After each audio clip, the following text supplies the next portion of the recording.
Good day, folks. Everything new under the sun. This is a very important video, and this is one you are probably not going to hear on very many prepper channels, end-time Bible prophecy channels.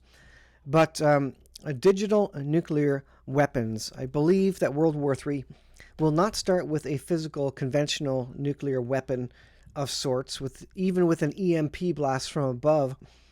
It is much more likely to start with what you see on the screen there.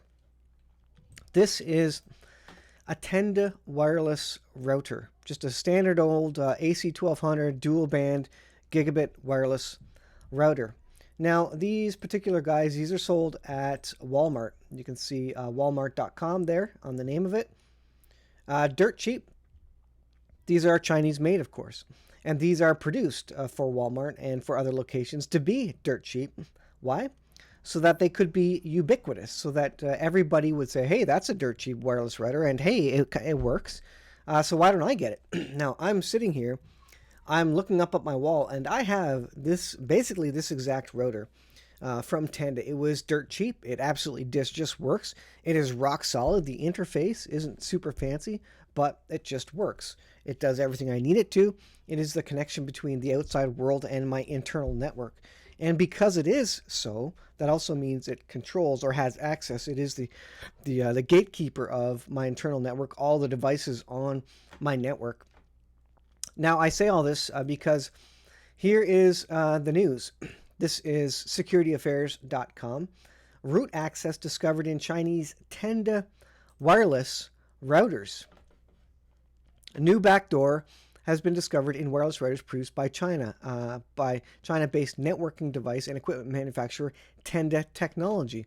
Just a week ago, the writer wrote about a serious backdoor found by researcher Craig Hefner with D-Link routers. Today, I'm describing a new flaw discovered in the wireless routers produced by China-based networking device and equipment manufacturer Tenda.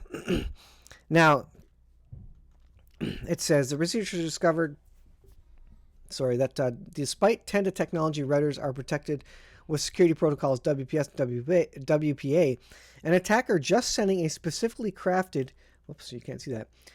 If an attacker sends a specifically crafted UDP, so there's TCP and UDP, specifically crafted UDP packet is able to block them. Craig Hefner has found a flaw in HTTPD component function.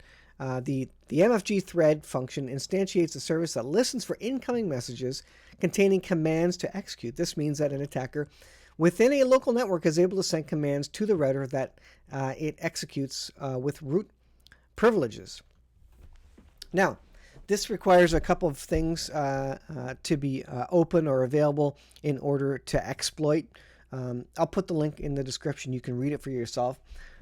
But the main thing is that this Tenda company, this Chinese company, created dirt cheap routers, put them on the world market, and whether on purpose or not, if China's a communist country, you would think they would have some intelligence and some organization from the top down with all its manufacturers. And if they were told to put a back door in, and they could plausibly deny this by saying that, well, if there is a backdoor, well, it's for support purposes. And most software, hardware components have some sort of backdoor for software updates, for support purposes, etc. But when we talk about a digital nuclear weapon, Cyber Polygon, for example, the Klaus Schwab digital pandemic, cyber attack pandemic, they don't have to drop a nuclear device on the U.S., Canada. They don't even have to explode an EMP device or specifically destroy hardware. All China needs to do, and Russia, is have the hackers hack into all the dirt cheap routers that everybody has purchased and put in their houses.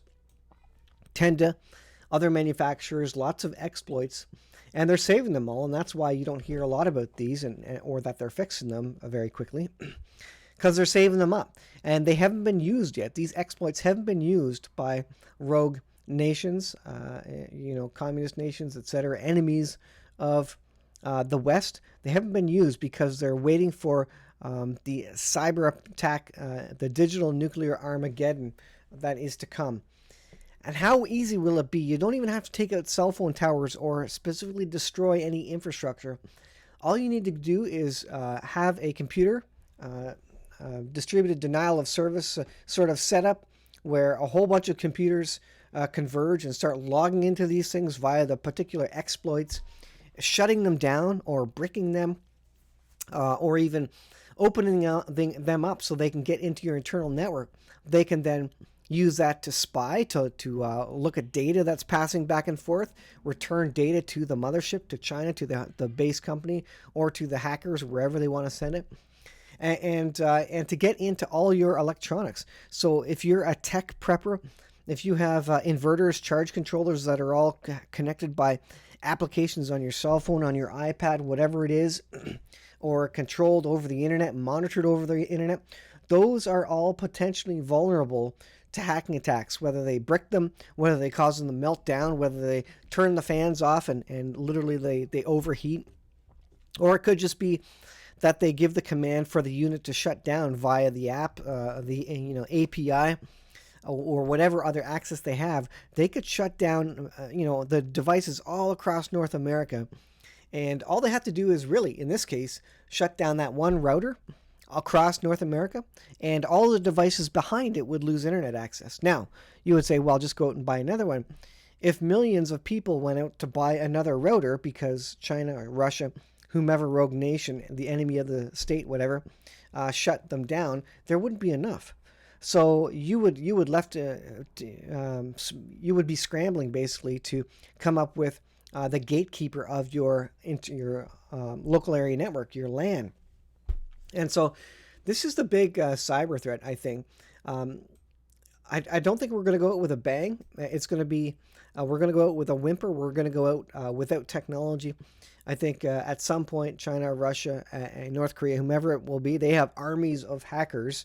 They don't have to shoot a bullet. They don't have to, send a missile, an ICBM, all that defensive and offensive warfare with conventional weapons, ICBMs, ballistic missiles.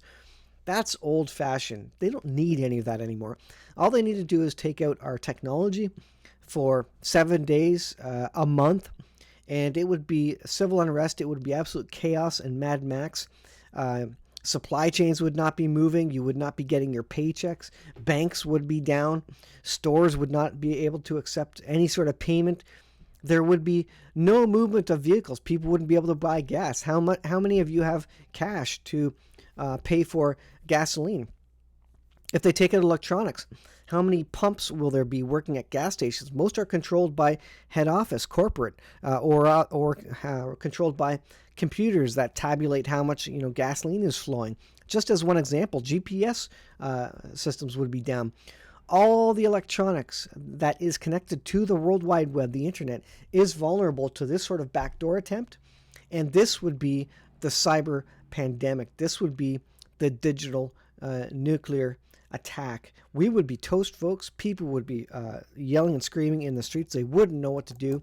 And most of your devices, even your fridges and these days your stoves, a lot of the new ones have computer chips in them. They would potentially be toast. They potentially have exploits, and a lot of them are connected to the internet. So the only way to prevent against this is by having an air gap system.